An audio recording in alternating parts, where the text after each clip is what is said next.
Likende pelodona mali sikati suti zine kushata maranda lefonde sudale ine suti lipele doshata manai lekotoba rende suna makai lekotomba rende kodi lesuti parando shapalege retonono kopolodosi rete koti perendo nomanai lazenda marandi zide lekoto parando shatane lekepeledosi naike liloshai nekepelodoko tekapansi nekunamale suti tekapansi nekunamale Shotori Peneketina Kai Zemene Konda Maranda Baladai Leketele de Shatanai Retomana Suti Paladosi Nemene Rekoni Mana Paladosi Lepeledosi Pendakanaiti Enasina Peladoshata Leketo Nekembereni Lepalados Ketoshatai Ema tekula dosa paradosha mande leketai enamanai.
Niketoni Panashai Lekenda Suni Nikon Inena Manusuni Penedosha Pandalari Ekete Musuti Nekenda Mananaku Parande Sunai Lashente Konasi Peredige Reto Kutu Paranda Malegele Nisita Nikus Pelendo Shatalamai Ekitheledosa Paranda Maniki Lizinta Nakanai Neke Dasha Neke Tipatana Manadene, Isin Ikapa,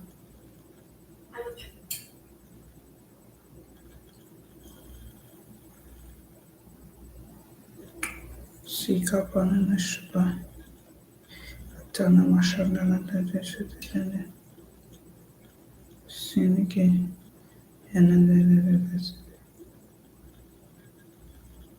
Supanakuna Bane, Sinekuna Shabandene, Lekitus Inamane de Hikama Sinene, Aranda Balakale Sinene, Nekine Manus Sinekite, Inanapana Sunamana de Inekite Suparatene, Ihana Shata Inekite, Isinekite, Asutina Nashatarana. Yanana koto paratana mana leto si kapande ke enelisina na shatala mana de sete bere kete de hi yanana ile sita nenesu leketo nikene melendo sapana leto no mutuzo enene kete ne shapana si yatana nakatane intene kusine banadosha si kikene kene mananosi Inesi arandesi ekapaladesi nineshi inekanana yeda musuta iyakaparanana nekoli balesi inekina sinanegene siketize anasuna nanokoli panakamane retusi palado shatana mai leke paletosi zine ketendo no baranda mai lekosi palete keteleno rate kunumada barande kela zina mai lekoto baranda kale de leseno ko parino komananane ke leten baritu si palado shatana mai legete. Hello, everybody. Welcome back to my YouTube channel. If this is your first time here, thank you so much for clicking on this live. I do hope that you're going to be blessed and that you are able to gain something from this YouTube live. In today's YouTube live, actually, I'm just going to be talking about documents that you need to apply and then elaborating on different documents. So the first thing, the first document that I'm going to be talking about is your application. We all know that you need your application for admission, and then once you have that admission application, there are some things that you would need to put there. You definitely need a school application, and sometimes your school, it depends on the country. Some schools have the same application. They use Common App, but then some schools have their own separate application. So that's the first thing that you would want to get. You want to make sure that they have, you know, where to get their application from, because most times when you click on the apply now page, it now takes you to the documents that they need you to use to apply. So going forward from your school application, this is for US, UK, Canada, Germany, you need your transcript. So this transcript issue, I'm going to try and explain what it's supposed to look like for some countries and what it's supposed to look like for other countries. So when you come on here and then you have your transcript, there's the official transcript and then there's the unofficial transcript. When you have your official transcript, that means that your school is going to send it directly to your institution of interest. And then once they submit that, the school sees it as your official transcript. And then once the school accepts you and you are intending to enroll, you don't need to send it again to them. But unofficial transcript means that you have your transcript with you, or you have maybe your statement of result or something like that. You are able to submit it with the application. Some schools allow you to do that. And then the schools will review your application. Then once they accept you and you know you are going to that school, before you Some schools, before you they start your visa process for you, before sending you your I-20, they're going to ask you for to send your official transcript. For some schools, they are going to ask you to do that before you even come to school at all, or before the end of your first semester. But my advice is to submit all of that before, once you know you're accepted, please make sure your school submits your official transcript if you're going to that school, because it takes the time when the international office is now creating an I-20 for you, so that they are not just putting 3 months for English proficiency because they've not seen your official transcript or they've not seen certain documents. So you want to make sure that by the time the I-20 is produced or sent to you, it is stating maybe 4 years or 5 years or 2 years, not just 3 months, if that's not the duration that you want to come and use here in the US. Moving forward, for that same transcript, so many people might seem confused about it, but it's basically a document. It's supposed to be one document, guys, one document that shows, if you went to a school in Nigeria, that means you did 6 years of secondary school. Or for some people, you did 5 years of secondary school. No matter the years of secondary school you did, your transcript should hold all of the years that you did. I know that on Common App, it allows your school to separate your transcript for you. So there's your mid-year grade report, which for Nigerians will be from JS1 to JS3 or year 7 to year 9. But then there's the final year report, which is now from SS1 to SS3 or year 10 to year 12. So you want to be able to make sure that if you are using Common App, your school is doing that for you. And if your school is not able to separate your they're not able to separate your transcripts, that's fine. They can submit the same thing as your media and your final year report. So far, it has those years in it. So on your transcript, you have year 7 or JS1 or your first year of secondary school.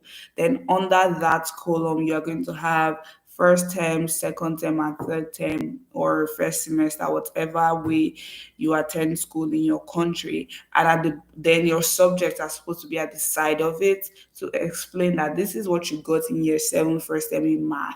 This is what you got in year 7 second term in math and year 7 third term in math.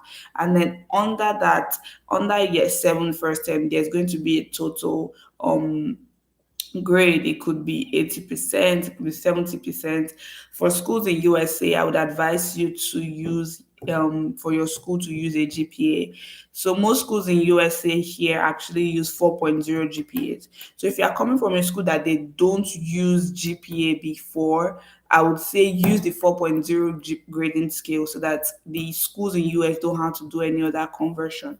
But if your school already uses GPA, it's fine. Let them send it like that. But let them explain that 3.0 to blah blah blah is 80%, and it means first class, it means honors, it means whatever it means in your school. Make sure that there's a grading system that is explained. Even for 80, what is 80? Is 80A, is 80B. Let them explain those things at the bottom of your transcript. So basically that's how your transcript is going to go. So then you have your GPA for year 7 first term to third term. Then you have your CGPA for year 7. Then they do that for year 8, year 9. And then there's a CGPA. Then you have another CGPA for your junior year, which is your mid-year report. So they put that there. Then they continue in the next column to year 10, and then they do the same thing. Then there's a CGPA for junior year and senior year. Then there's the overall CGPA, which they are now going to put as that was your overall CGPA for secondary school. Another thing is you might want to make sure that you're seeing what your school is doing so that they're not making mistakes with your grades, your name, some things that you know that your school is going to be particular, or your school of interest is going to be particular about. Please make sure to do all of those things. Be diligent enough to check on your school. If your school is already in the business of it, I don't think you should be stressed about it. Then the next thing you need is recommendation letters. Now, some schools will ask you for 2 or 3 recommendation letters, no matter the country, and that's for undergraduates. Even graduate students, the most they ask you for is 3 recommendation letters. So you want to be able to make sure that these people writing your recommendation letters are people that are very, very important to your schooling, Like if you're able to get your VP academics, your vice principal academics to write a recommendation letter for you, go ahead. I know that for undergraduate, they're just asking you to get teachers to write for you. And for me, what I did was I made sure to get the teachers that taught me something in line with what I wanted to come and study here in US. So it's like they are also able to talk from the fact that I'm able to cope if I do that course. So your recommendation letter should show your strengths and not even your weaknesses. And even if they want to show your weaknesses, it might be your former weaknesses and how they have now turned to your strengths. It's more or less your recommender selling you to your school. And you want to also make sure to ease your recommender stress. Please, if possible, write out your recommendation letter or give them a draft of what it should look like so they are not going off and not understanding what to do. For some schools, they would ask you for your personal letter of personal statement or your letter of intent. And this is for all countries, but it's not compulsory in all countries. For your personal statement, if you're using Common App, you're already going to write that as an essay, so it's not a separate thing. Except the school now requires you or asks you to put a personal statement, and most times they always ask put what they want you to talk about in your personal statement, like even though it's still your personal statement, if I want you to include why you want to study a particular degree, why did you pick this school, what are the experiences that should make us pick you, or what are the experiences that make you stand out from other applicants. So these are some of the things that some schools could ask you to put in your personal statement.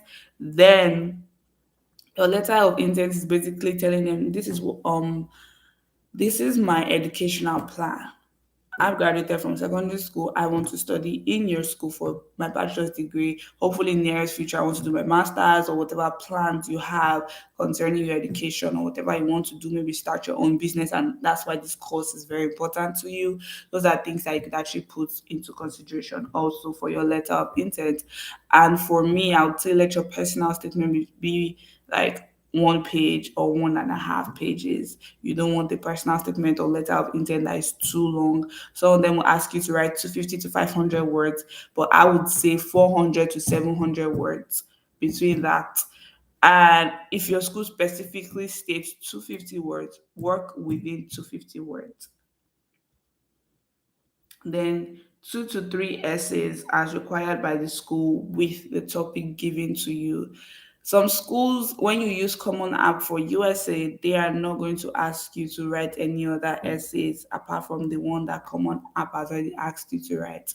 So you are just submitting your application like that once it opens. But you want to be able to make sure that this is the essay that they're asking me for, and you are not submitting the wrong essays for, even though the topical prompts or topical questions might seem the same. Make sure you are not dropping the same essay for two different essays in the same school. You can use one essay for a lot of schools. So far, the prompt is the same, but you don't want to be like they're asking you what experiences have changed you or have made you into the person who you have become. You submit that, then they now ask you what is something you believe that makes you stand out from others, and you're now submitting that same one.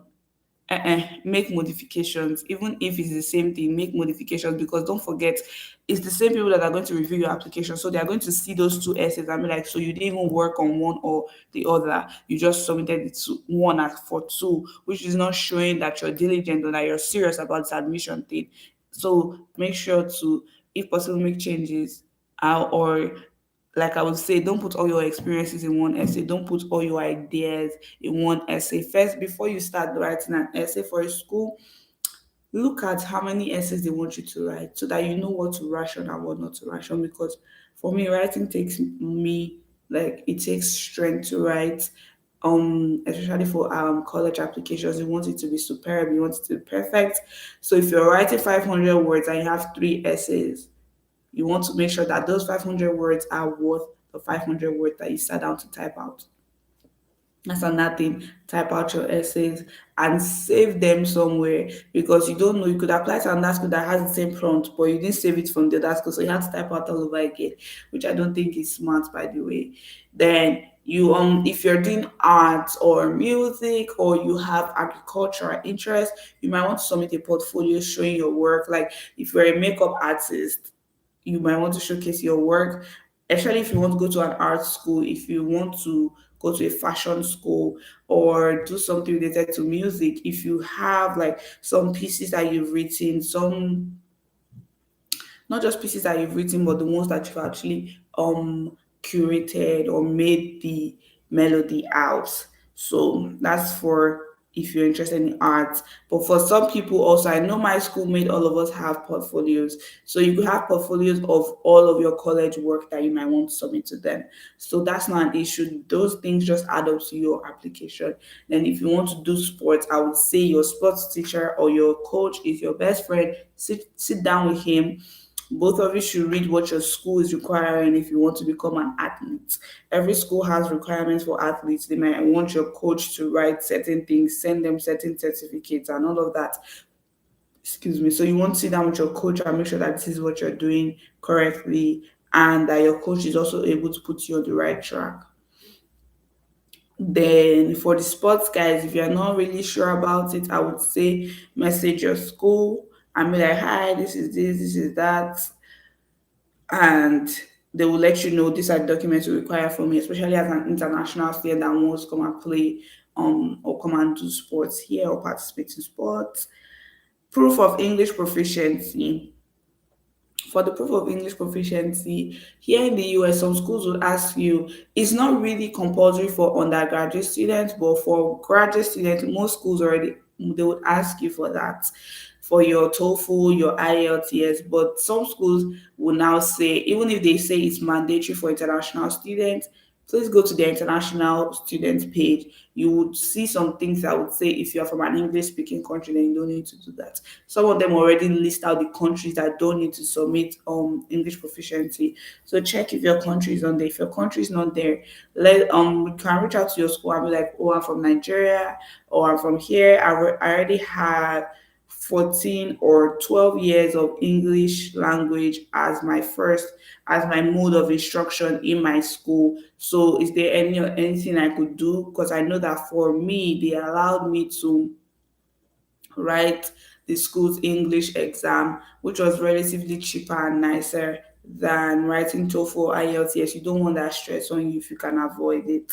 That's for English language proficiency. I know that for Germany, for Australia, they would need those documents. Even Canada, they need it. But some schools in Canada don't need it, but they want to be able to see like you passed your English with with so. Do you understand? So you want to be able to understand that, oh, okay, if like I know that a particular school in Canada says if you have a C above in English, then you don't need to submit your English proficiency. So that saves you from going to write your IELTS or TOEFL.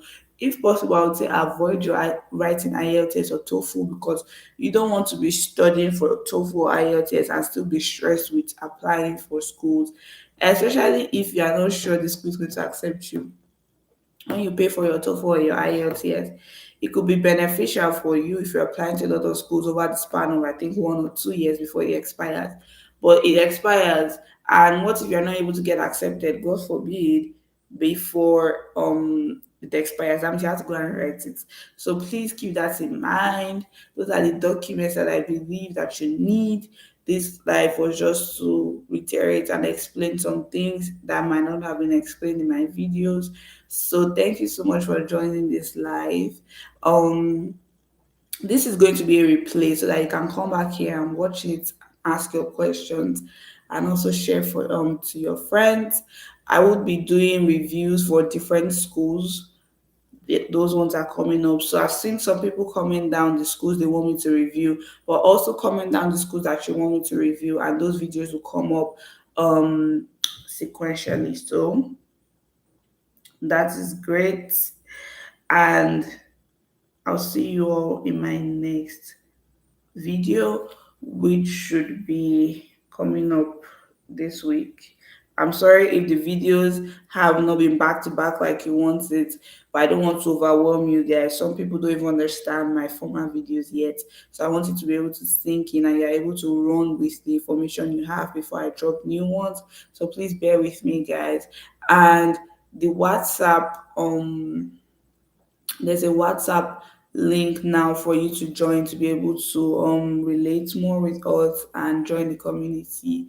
So I will be dropping that link in all of my videos that will be coming up. So definitely make sure to stay tuned for that and be able to join the WhatsApp link, of which will be moving to Telegram very soon. So I do hope this blessed you guys. I do hope you enjoyed it. Please subscribe if you've not subscribed. Comment down below. I want to get to know all of you. Let me know where where you're talking, know where you're commenting from. If you're not comfortable mentioning your name yet, that's fine. If you're able to mention your name, it's fine, it's fine. And let me know what schools you're interested in applying to or what course you want to apply to. And I'll see you guys in my next video. Bye.